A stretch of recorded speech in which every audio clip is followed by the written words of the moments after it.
네, 민경철 변호사입니다. 네, 서지현 작가입니다. 오늘 또 우리 민 변호사님이랑 얘기 나눌 네. 거는 저기 변호사님의 약간 전문 분야라고나 해야 될까? 네, 성범죄 관련된 거를 제가 기사를 좀 보고 말씀을 좀 듣고 싶어서 뵈러 왔는데, 우리가 자주 타는 택시. 네. 택시 기사가 정신을 좀 잃었던 여대생을 이제 모텔에 데려가서 성폭행을 하고 범죄를 저지른 거예요. 저도 딸이 있다 보니까 너무 그런 얘기 들으면 정말 걱정이 너무 되는데, 근데 이제 더군다나 알고 보니 이 택시 기사가 이게 처음이 아니었던 거예요. 성범죄가 한 번은 성폭행으로 3년을 실형을 받았었고, 또 한 번은 최근에 2년 전에 성추행 같은 거 이런 걸로 해서 벌금을 또 받았었던 그런 경력이 있던 사람이에요. 그런 성폭행했던 범죄자도 택시기사를 그냥 해도 되는 거예요? 일단 취업 제한이 따르는 범죄들이 있어요. 네. 그래서 뭐 의료기관이라든가 아동들이 이제 학습하는 공간이라든가 이런 데서 취업 제한을 이제 하거든요. 성범죄 하니까 일단 기본적으로 뭐 강간, 네. 강제추행 이게 대표적인 거 아니겠습니까? 이것들을 염두에 두는데 이 강간과 강제추행을 놓고 보더라도 굉장히 스펙트럼이 다양할 수가 있어요. 근데 지금 이 경우에는 그냥 명백하게 성폭행 아니에요? 맞아요. 택시 운전기사는 제가 볼 때는 제한의 필요성이 좀 더 있어 보여요. 왜냐하면 그러니까요.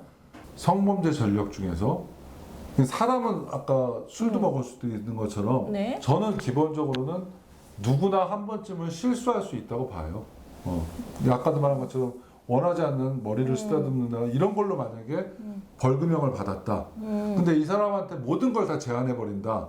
이러면은 사실 그거는 또 과도하게 어떤 그 사람의 직업 선택의 자유를 제한하는 측면이 있을 수 있거든요. 그래서 어디가 맞는 건 없지만 사회적 공감대에 대한 기준이 설정이 돼야 될 것 같아요. 그래서 벌금형을 2회 이상 받은 사람이라든가 네. 아니면 징역형을 받은 사람이라든가 집행유예 이상의 징역형을 받은 사람이라든가 그러면은 해서는 안 될 직업을 여성분이 자주 이용할 수 있는 직업, 혼자 이용할 수 있는 직업, 그쵸, 아동들이 맡겨지는 직업, 네. 이런 어떤 건지 공감대를 형성해가지고 그 사람은 제한될 수 있다. 그럼 그게 어떤 측면도 있느냐? 그럼 범죄 예방적 측면도 있는 거예요. 내가 성범죄를 하면은 잘못하면 이런 직업 자체를 가질 수 없는 상황이 돼. 징역을 갈 수도 있지만 내가 사회생활 자체가 안 될 수가 있어. 이런 부분이 그 사람으로 하여금 성범죄를 막을 수도 있는 거거든요. 그래서 저는 이번 일을 기회로 취업 제한이 반드시 필요하고, 그러면 이제 뭐 어느 선부터 취업 제한을 할 것이고 어느 직역까지 취업 제한을 할 것인가 좀 구체적으로 한번 사회적인 어떤 대토론이 좀 일어났으면 좋겠어요. 아니, 그리고 이런 일 일어날 때마다 타는 사람들도 불안하지만 그 수많은 택시 기사님들은 또 무슨 죄냐고요. 진짜 맨날 맞아요. 그 어느 집안의 모든 가장이시고 열심히 힘들게 앉아서 진짜 화장실도 잘 못 가시면서 되게 열심히 일하시는 분들인데, 이런 일 한 번 생길 때마다 모든 택시 기사를 우리가 뒤에서 앉아가지고 약간 불안에 떨면서 잠재적 범죄자처럼 이렇게 봐야 된다는 사실 자체가 그러니까 그게 지금 작가님이 말씀하신 네. 정말 중요한 점이라고 생각을 해요. 그런 일부 범죄 때문에 그 직업군에 있는 사람들이 다 문제가 되는 거예요. 그러니까요. 예전에 그 신림동에서 일 발생했을 때 엄마들이 애를 신림동에 보내질 않아 버리니까 그 신림동 상권이 완전히 무너져 버리잖아요. 참. 이제 이 손해를 도대체 다 어떻게 할 거냐고 도대체. 더군다나 택시 기사님들도 오히려 피해자일 경우가 많잖아요. 그럼요. 이상한 별의별 사람들 다 태워가지고 술 취해서 진짜 난동 부리는 사람도 있고, 오히려 이상한 여자들 타가지고 기사님들한테 성추행해서 뭔가 빌미를 잡아보려고 하는 이상한 그런 사람들도 있고. 그럼요.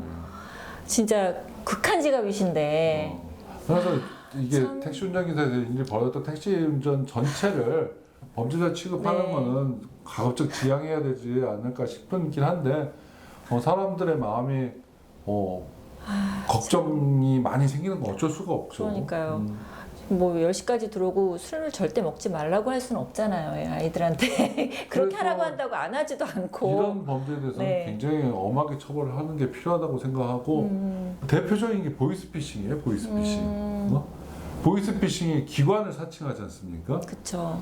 근데 기관에서 만약에 검사실에 있을 때도 검사가 전화를 해서 하면 거짓말하지 말라고. 왜 검사가 나한테 전화하냐고. 사람들이 안 믿는 거예요. 이 사회적 불신을 진짜 검사인데. 사회적 불신을 초래하게 되고 그 사회적 불신을 해소하는 데 들어가는 비용은 어마무시한 거거든요.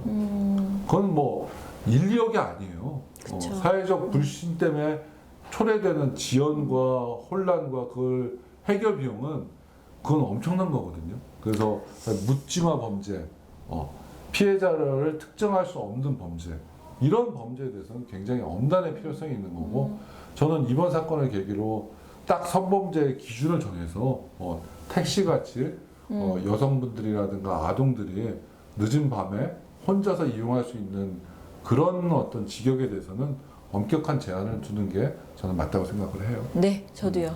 여러분들 그럼 이거 사회적 어떤 공감대 형성에 다 같이 참여 부탁을 한번 드려볼까요? 네. 네. 여러분이 다 같이 해주셔야 이게 또 힘이 생기고 맞습니다. 소리가 또 저쪽에까지 전달이 될 것 같아요. 저쪽이 어딘지 모르겠네요. 네.